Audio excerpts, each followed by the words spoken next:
আমাৰ সন্মানীয় জ্যেষ্ঠ তথা শ্ৰেষ্ঠ কাৰ্যকৰ্তাসকল, সন্মানীয় ভাৰতীয় জনতা পাৰ্টি দলৰ বিভিন্ন স্তৰৰ কাৰ্যকৰ্তাসকল, সকলোৱে জানো অসম বুলিলে অসমৰ বিভিন্ন সময়ত ভাষা আন্দোলনকে হওক, পিছলৈকে অসম আন্দোলনে হওক, অসমৰ ৰাইজে বিভিন্ন সময়ত বিভিন্ন দুখ কষ্টৰে পাৰ কৰিব লগা হৈছিল এই জীৱন।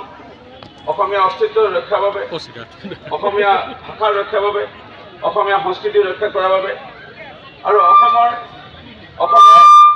আমাৰ যি শতবৰ্ষীয়া এটা সম্পদ বা চিনাকি গুৰুজনাই গঢ়ি যোৱা সত্ৰসমূহকে যদি আমি লওঁ বা চাওঁ, তে আমি দেখা পাম যে সত্ৰসমূহ আমি মূৰ ধুৱাওঁ, সত্ৰসমূহক আমি সেৱা কৰোঁ, সত্ৰসমূহক আমি ভক্তিভাৱেৰে প্ৰণাম জনাওঁ। সেই সত্ৰ মাটি দখল কৰিবলৈ কোনোবাই কণ্ঠপাত কৰা নাছিল।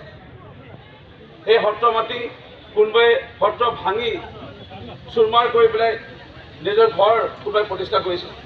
এইখন অসমত বিভিন্ন সময়ত বিভিন্ন দুখ কষ্টৰে পাৰ কৰা এই সময়ত আমি দেখা পালোঁ যে ভোটৰ স্বাৰ্থত, কেৱল ভোটৰ স্বাৰ্থত কংগ্ৰেছ দলে ৰাজনীতি কৰি আজি সকলোৱে জানে সংস্থাপিত কৰিছিলে।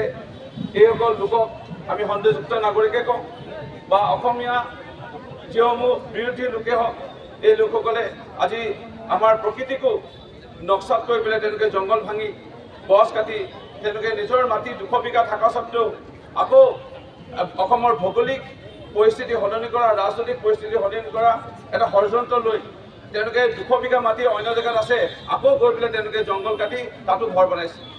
এগৰাকী দুগৰাকী নহয়, 10 গৰাকীকে অধিক বিয়া পাতিছে বেলেগ এখনৰ গাঁৱত, এগৰাকী বেলেগ এটা গাঁৱত বেলেগ এগৰাকী, আৰু এটা পৰিৱেশ, এটা ষড়যন্ত্ৰ অসমীয়া বিৰোধী, অসমৰ বিৰোধী। আজি ধন্যবাদ জনাম মাননীয় মুখ্যমন্ত্ৰী ডক্টৰ হিমন্ত বিশ্ব শৰ্মা ডাঙৰীয়াই বৰ্তমানলৈকে 1,20,000 বিঘা মাটি এতিয়ালৈকে উদ্ধাৰ কৰিবলৈ সক্ষম হৈছে। আৰু মাটিৰ পৰিমাণ যদি চাই প্ৰায় 65,000 আৰু মাটি বেদখল এতিয়াও হৈ আছে।